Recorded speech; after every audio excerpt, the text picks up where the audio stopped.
যে আসলে হোমিওপ্যাথিতে পাইলস কি ভালো হয় কিনা এটা বলেন। আপনারা তো ওষুধ খাইছেন, এখন কেমন ফিল করছেন?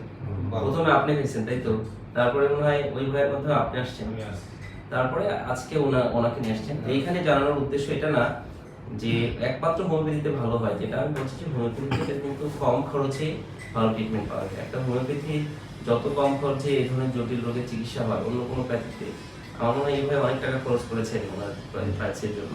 কত টাকা বলছিলেন যেন, যেমন করে 60-70 হাজার টাকা কিন্তু খরচ করতে হয়েছে। এটা হলে তো অপারেশনই করতে পারতেন আসলে এই টাকা দিয়ে, তাই না?